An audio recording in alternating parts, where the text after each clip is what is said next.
Pernahkah kamu bertanya kenapa semua game FPS sekarang menggunakan tombol WASD buat bergerak? Kenapa bukan tombol panah atau tombol lainnya? Padahal dulu hampir semua gamer PC mengandalkan tombol panah, kontrol, dan shift untuk bermain game seperti Doom atau Wolfenstein. Tapi pada saat itu bermain menggunakan tombol panah adalah hal yang biasa. Namun semuanya berubah ketika satu orang muncul dengan hal yang tidak biasa. Dalam video ini, kita akan menyelusuri jejak evolusi kontrol di dunia game FPS. Dari tombol panah yang dulu sangat populer hingga lahirnya kombinasi legendaris WASD plus mouse.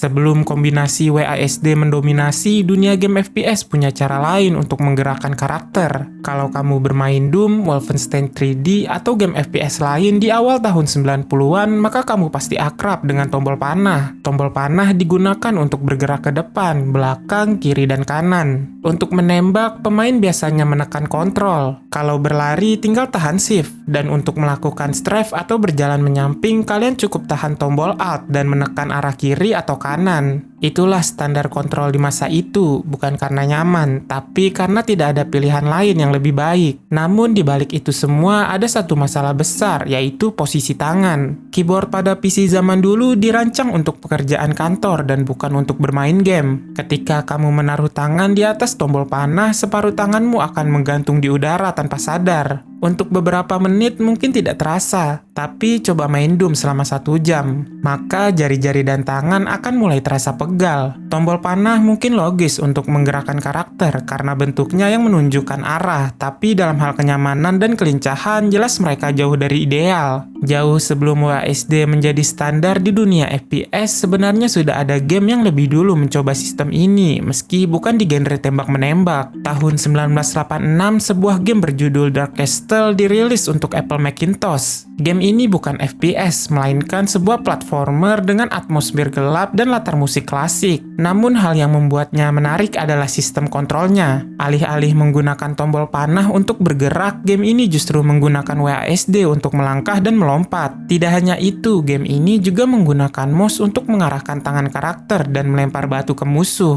Sekilas, kontrol ini sangat mirip dengan apa yang kita gunakan sekarang di game modern. Sayangnya, inovasi ini datang terlalu awal dan di tempat yang kurang tepat. Apple Mac saat itu bukanlah mesin favorit para gamer. Ketika Dark Castle dipindahkan ke Sega Mega Drive, semua keunikan kontrolnya hilang. Gamepad konvensional tidak bisa meniru presisi kombinasi keyboard dan mouse. Hasilnya, versi konsolnya terasa canggung dan mendapat beberapa kritik. Meski banyak yang mengira kontrol dengan mouse baru populer di era modern, kenyataannya Wolfenstein 3D dan Doom, 2 game FPS legendaris dari awal 90-an, sudah mendukung penggunaan mouse sejak awal perilisannya. Tapi anehnya, fitur ini hampir tidak pernah dimanfaatkan. Alasannya sederhana, mouse bukanlah perangkat umum di PC saat itu, terutama bagi pengguna sistem operasi DOS. Jika kamu tidak menggunakan Windows, maka kemungkinan besar kamu tidak memiliki mouse sama sekali. Dan meskipun punya, mengaktifkannya tidak sesederhana sekarang. Untuk menjalankan mouse di DOS, pengguna harus menginstal driver khusus saat booting komputer. Driver ini memakan ruang di memori konvensional, sumber daya yang sangat terbatas dan sangat penting bagi game-game era itu. Banyak gamer lebih memilih menonaktifkan mouse demi bisa menjalankan game dengan lancar. Belum lagi kualitas mouse kala itu jauh dari kata ideal.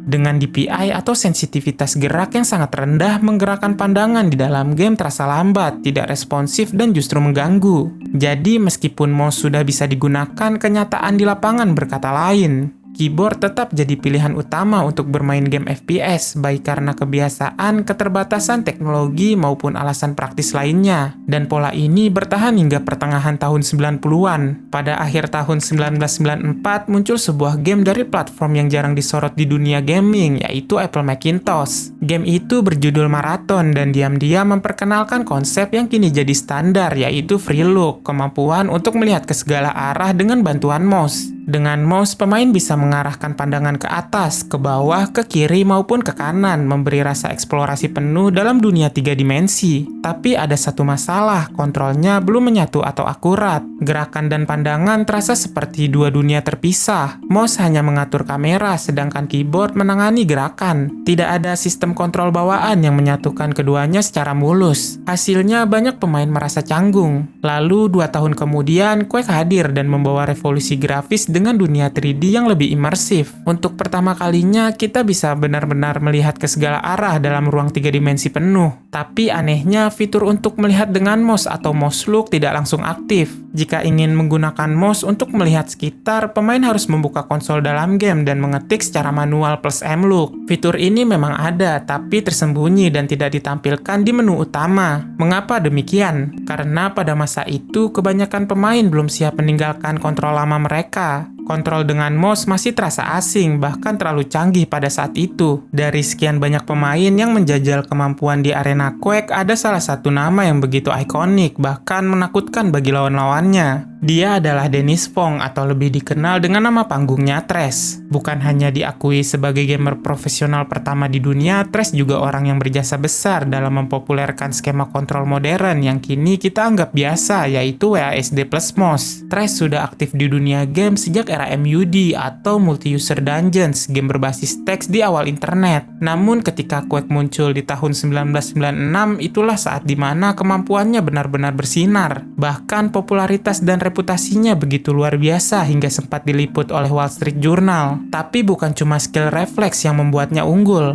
Thresh juga sangat strategis soal kontrol. Di saat kebanyakan pemain masih menggunakan tombol panah, ASDF, atau bahkan joystick, Thresh memilih jalan berbeda. Dia meletakkan tangan kirinya di WASD, sementara tangan kanannya menggenggam mouse. Bagi Thresh, ini adalah posisi paling nyaman dan responsif, dan dari settingan itulah Thresh berhasil memenangkan banyak kompetisi. Bahkan di final turnamen Red Annihilation Quake yang diadakan pada bulan Mei 1997, Thresh berhasil mengalahkan lawannya dengan skor 14-1 dan berhasil membawa pulang mobil sport Ferrari 328 dari kompetisi tersebut. Meski Thresh bukanlah yang pertama menggunakan WASD, tapi dialah yang membuatnya terkenal. Saking besarnya pengaruh dia, Quake 2 bahkan menyertakan file konfigurasi bernama thresh.config yang secara otomatis mengatur sensitivitas, kecepatan, dan kontrol sesuai settingan dari Thresh. Dari situlah WASD mulai menyebar luas. Namun, tonggak paling penting datang pada tahun 1998 saat Half-Life muncul ke permukaan.